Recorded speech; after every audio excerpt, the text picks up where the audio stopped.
Welcome. You are now listening to On One Radio, the talk show podcast station, bringing you the realest entertainment, information, music, lifestyle, and truth and comedy shows around. This is Let's Talk. I don't count likes, calories, or blessings. I don't dine with snakes or bite my tongue. It is what it is. I am what I am. I am your host, Tony Williams. Shout out to my new listeners and my own ones, day ones. Much love and respect goes out to you all. If you want to connect with those own ones, some of them own ones, day ones, head on over to Facebook. Join the own ones, day ones private Facebook group. Now, all information and resources are based on the opinions of the host unless otherwise noted. All information is intended to motivate, encourage, and inspire positive change and a healthier lifestyle.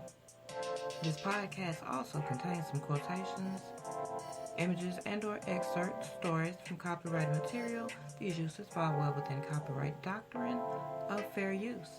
Fair use refers to the right to reproduce, use, and share.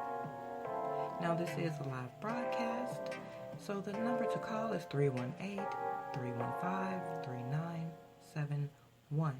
Again, that number is 318-315-3971. Now, the call may be monitored or recorded for quality assurance purposes.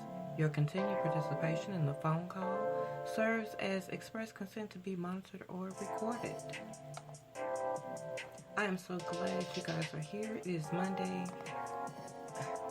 We have had an awesome weekend. I hope you've had the same. And it's time to get into some of that. Okay, so we're doing hot topics tonight. Okay, let's get that right now there. It's hot topics. Now, it's a lot going on out there. So it's kind of, we're trying to trim it down to some bite-sized portions of it for you. And, well, tonight is no different. Now, we're talking about Mississippi's governor and his words, of course, that's pretty much out there. As well as, going all the way to the gentleman, Bomani Jones, who eloquently explained the problem with talking to white people about racism as well as some African Americans, okay? So, and his solution of how to fix it. It's very interesting, so I really feel like you all will be kind of digging this one, all right? So, jumping right off into it. Okay, so we have this Mississippi governor, and let's be clear, this is the time of year where all these officials are pretty much fighting tooth and nail for re-election seats. All the way from the top to the bottom. We got everybody's trying to scrounge and fight for their spot. So, right about now, things are really getting, I guess, desperate. So desperate that people are beginning to say some of the wrong things. Take this gentleman, for instance. Well, not really a gentleman, because I don't know. I think he's an ass personally with this statement that he made. But headlines read, 1,000 years of darkness will begin if Mississippi elects its first black senator. Now, that is according to its governor. Phil Bryant tweeted, I intended to work for Cindy Hyde-Smith as if the fate of America depended on her single election. If Mike Espy and the liberal Democrats gain the Senate, we will take the first step into 1,000 years of darkness. Yes, he tweeted this now. It's out there. It's irrefutable because it's out there. Once you put it out there, it's out there. If it come out your mouth or out your fingertips, it's out there. You can't take it back. So I guess basically Mississippi could possibly elect a Homer Simpson or, some Final Fantasy character villain, or hell, let's go with Chucky. To the Senate, this year, because if you believe the Mississippi governor, Phil Bryant, they will be looking forward to 1,000 years of darkness.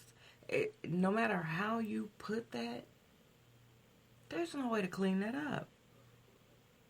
You can't cover up shit. You can try to spray paint it, but it's still shit. It's still gonna stink. You can try to scoop it up, but it's still gonna be some little craplings, little crumbles of shit here and there, whatever. And well, with this, that's diarrhea, so you can imagine getting that up. But either way it goes, it's still shit. It was still really, shit. So, okay, moving along. Now, Deep South Voice writes that the governor took to Twitter last weekend and said, if Mike Epps and the liberal Democrats gain the Senate, we will take the first steps into 1,000 years of darkness. Now, that's an interesting word choice when describing the consequences of Mississippi electing its first black senator in over 139 years. Even more interesting when you realize he's doing this in support of Senator Cindy Hyde-Smith. Remember her? Just take a second, remember her. She was the lady that said she would be front row at a public lynching. Yeah, folks, they racist. There's no way around that. Now, Mississippi has a very long and very violent history of racism. 600 black people were lynched between 1877 to 1950, the most of any state. Up until 2017, the state still had predominantly segregated schools. Up until 2017, the state still had predominantly segregated schools. That speaks volumes. This makes it all more unsurprising that the governor believes Mike Epps being elected to the Senate would open the doors of Gulf and bring about the fourth impact. We're talking about the same man who, after Hyde-Smith came under fire for her lynching comments, went on a podium and compared black women getting abortions to genocide. Hyperbolic racism just seems to be this guy's go-to. Now, Epps previously ran in the runoff election in 2018 where Hyde-Smith was initially elected. Epps was an elected congressman from 1997 to 1993 until President Clinton appointed him to U.S. Secretary of Agriculture. Hyde-Smith, on the other hand, is just another racist. It is what it is. And they're so open with it. They're very comfortable with it, in it. It's just crazy. It really is. This is crazy. And it's a downward spiral, a never-ending one to boot. What do you guys think about this? You guys, if you're listening to this on YouTube, hey, hit the like, subscribe, hit the notification bell so you don't miss any of the topics and shows and any content. And comment in the section below the video and let me know, what is your opinion on this guy? Especially those who live in Mississippi. I would love to hear from them. I really would. So you guys hit me up. Mississippi, holla at your girl Tony on 1. Y'all let me know how y'all feeling about Phil Bryant and his tweeting and his feelings toward African Americans, blacks, black people, all the above. Yeah. Of course we have Trump, so yeah, it's like, hell, we got one of them as a president, so why is it so surprising? It's really not surprising. For some people it is surprising. But it just goes to show the ignorance in it. It really does. There's no change. People say, no, things have changed. Have you ever heard the statement, the more things change, the more they seem to stay the same, it's because they're really not changing. Just because you take a Pepsi, you take a can of Pepsi, you've got an empty Coca-Cola bottle. You pour that Pepsi off into that Coca-Cola bottle. It's still Pepsi. You just change the outer appearance of it. And that's what most of the time dealing with racists, that's pretty much what that is. It's a wearing of a mask.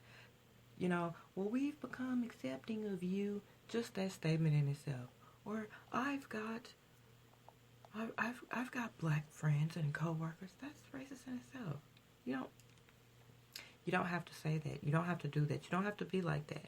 In this state, Mississippi, it's very questionable the fact that they still had segregated schools up until 2017. So when I usually make the statement that racism has never gone anywhere, it landed here, but it hadn't gone away. I don't think it will anytime soon. And we're into 2020.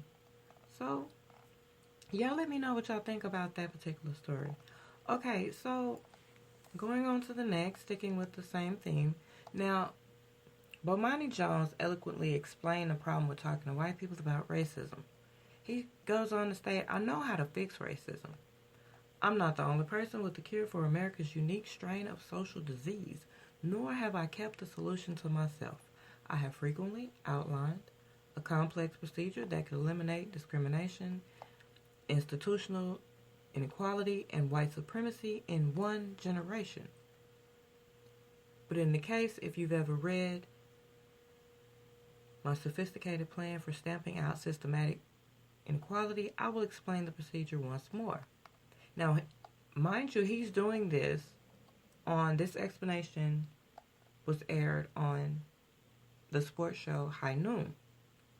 And it just tugged at me, so I had to do this for you guys. Because he did it. He said that. Now, and he did it well. But I'll continue. He goes on to say, white people must stop being racist. That's it. It's just that simple. This intricate method went through a collaborative 400-year peer-reviewed process that concluded with black people shrugging their shoulders like an ophthalmologist talking to a patient who keeps poking themselves in the eyes but can't figure out why their vision is so blurry. The answer to why racism persists is a complex question that only white people can answer. However, we already know the cure. White people gotta stop doing that. That's the only way it really is going to stop, and he's correct about that. Now, he goes on to say the only reason the solution hasn't been implemented is that anyone who publicly suggests this rationale idea is accused of reverse racism, playing the race card or race baiting. Like anyone who does not want to accept the title of what they are, how they've proven themselves to be. And this is not all white people. Let's get that clear so there's no misunderstanding or love lost. Now, white people hate being labeled white people. So we must be mindful of their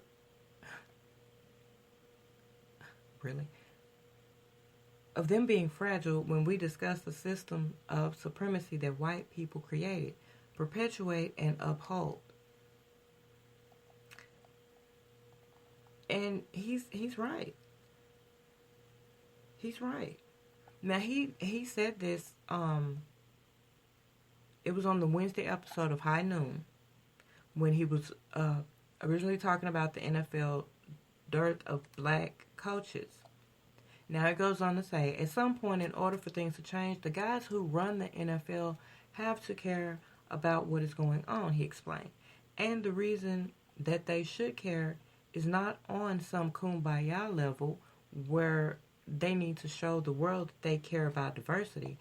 The reason that they should care is that y'all aren't good at finding head coaches. So don't ask me why it looks this way. Ask them why it looks this way. And of course, by them, he meant white people. Now, whenever racism is the topic, some people insist that the first step is having the proverbial conversation about race. But this flawed theory not only presupposes that black people haven't been having this conversation, but instead of equality, the conversation oftentimes replaces equality as the actual goal. So when Jones' co-host, Pablo Torres, suggested that solving the problem required, in part, a level of introspection by the collective group of owners and general managers, Jones immediately disagreed, explaining why the carefully couched language of passivity can lead to paralysis. And I can understand why he would definitely say that, because if you're always being, it's like, if you're always being passive, you're going to always fall short somewhere along the line. You have to push. You have to dig in deep and push forward, whether it's for information, knowledge, education, whatever the case may be. Well, it does roll over to this as well. If you want answers, you got to dig deep. And so it makes perfect sense that he says this, and I do agree with him on this, not just for what's going on in sports, but in every other aspect of daily living. I mean, old keys won't open new doors, that sort of thing. At some point, it has to be a change. Now, he continued, we're not going to get to the bottom of this or any issue that matters with race as long as we keep centering the feelings of white people when we talk about this. And if we keep talking about this in a way where we're just trying not to hurt people's feelings, then nothing is ever going to get done, because the only way to fix this is to hurt people's feelings. Whenever this comes up, somebody calls him, he goes on the stage, they want to do an interview, and they ask him, well, what do you think we can do to change it? His response is, what the hell do you mean, we? We got the power to push them, except we don't like to hurt white people's feelings. White people need to hear this, know this, and understand this. And it's true. It's just like with your kids or with a coworker. If a line has been crossed, if you've done something, you need to be told, look, this is what you're doing. You got to stop this. Because you bugging. You got to change this. You got to stop this. These are your own personal feelings so only you can stop this. So, yeah, I totally agree with that, because, like I said, not all white people, but some. Just like not all black people are bad. It's a couple. It's called ownership. We own our shit.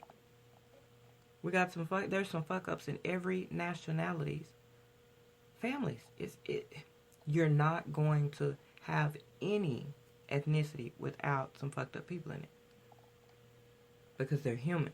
But at the same time, humans should know how to correct themselves, check themselves before someone else has to. And this is the case. Whether it hurts your feelings, maybe it'll help you remember. So if you can remember this, then you know, okay, I shouldn't do this. That's not cool. I wouldn't want anyone to hurt my feelings. So let me not do this so I'm not caught up in that. Now, it goes on to say, acknowledging one's complicity in racism is supposed to be difficult. You can't dismantle a system that offers you protection without exposing yourself to the elements. But if being called a racist hurts your feelings, you don't want to know how much it hurts to experience actual racism. And he's right. Currently, there are only 3 black coaches in a league that is 70% black. The NFL's fraternity and head coaches has never been more than 25% black, and only once in the entire history of NFL has a black coach been replaced by another black coach.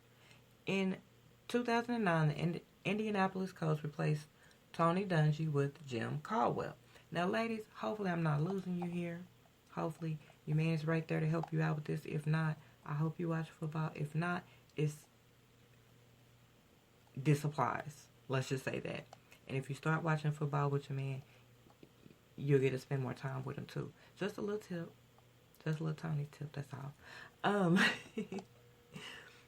But to combat this problem, the NFL instituted the Rooney Rule, named after former Pittsburgh Steelers owner Dan Rooney. The policy requires teams to interview at least one diverse candidate before they hire a head coach from outside their organization. The season before the Rooney Rule came into play, 6% of the league's head coaches were black. This year, the percentage is 9%. Maybe that's the progress they were looking for. And also, Disney has not responded to a request to see if Bomani Jones will be Jamel Hill when ESPN's white viewers start complaining. It's just... And then Bomani tweeted, I didn't lose my mind talking about the Rooney Rule, but I'm getting close. Now, you should be able to understand kind of how that topic is very heated because it hurts. It does hurt. And the people who are doing the hurt, they don't care. They really don't care, or they don't know, whatever it is. But in the long run, they're actually going to end up hurting themselves as well, but more than they actually hurt us. And a lot of people are not going to want to hear that and understand that, but it's the truth. Now, try this on for size. America's first disastrous mistake was the beginning of the end of America's prosperity, moral standards, unity, respect, leadership, and civil rest. Racism, greed, violence, and hate is the ignorance that started the country's decline. The unwavering narcissistic need for total world domination has downed the country in every possible way, which has left American citizens, among others, who came here based on the great American lie of freedom and prosperity, with a scar on their souls. And in 2020, we're on a fast-paced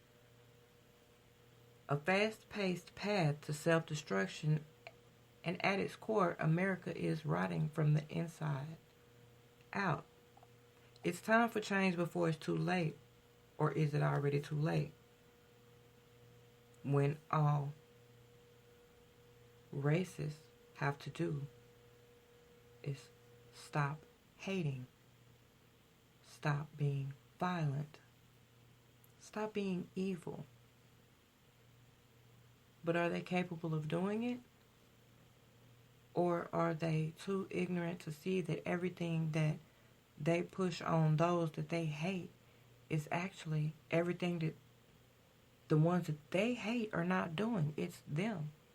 But they're pushing all of it off on those that they hate.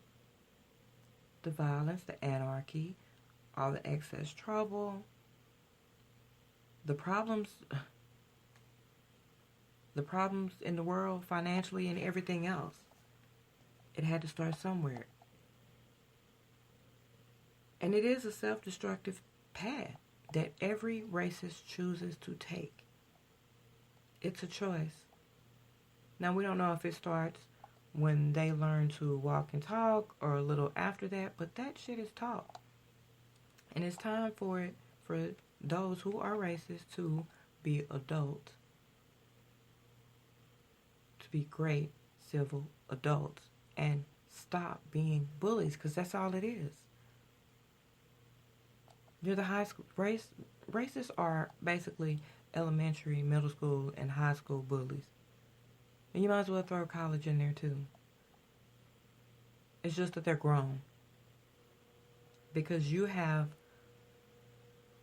a deep-seated, rooted need to hate someone who does not look, walk, talk, behave like you. And then to pretend to be down with diversity, but it is actually a charade. You do the little campaigns, you might, you got some little money left over, you throw it into a little quick, cheap campaign, and look, see, I did something. No, fuck that. Stop being racist. That will do more for this entire country than you could ever imagine.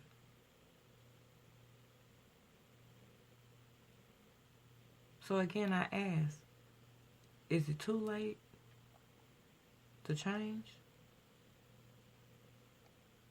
Y'all let me know, because this is some serious stuff going on, and it's getting worse. It's getting worse. All you have to do is look around. And if you actually use put your fair glasses on. Before you decide to hate someone, actually put yourself in their shoes for a hot second. And it's hard to hate someone that you don't even know. That's a whole nother level of ignorance. It's time to rewrite all that. And we really got to. If we really want to save America, that's what has to be done. We have to do what is right before it is really too late. But like I say, you guys tell me what you think of this. And I hope you really got something out of this. Got some knowledge out of this. Because this has been Let's Talk. You've been listening to On One Radio, the talk show podcast station, bringing you the realest of everything we possibly can. I have been your host, Tony Williams, and I thank you for taking the time to listen to my talk show podcast. I wish you the best, and don't allow anyone to fuck up your vibes, alright? And if you know an artistic mind who deserves a little bit of podcast love and talent recognition, email me over at oneradiotalk@gmail.com to the attention of Artist Highlights. The same goes for if you've got some BS for the BS of the day, email oneradiotalk@gmail.com. Email it to the attention of BS of the day. On One Radio has a Facebook page. Please go over and like and keep up with us. Hit me up on YouTube. Like, follow, share, Twitter, Tumblr, WordPress, and so many other places. Snapchat, can't forget that one. You guys are awesome. Thank you for your love and your support. Much respect goes out to my YouTube family. All you guys know who you are, you guys and gals. Show your love to my YouTube family. Like and subscribe on their pages. It's on my feature page. And when you do so, you'll be supporting the world. Like I said, it's Monday. You guys have a great night and get some rest for work tomorrow, but don't work too hard. And I'll see y'all next time.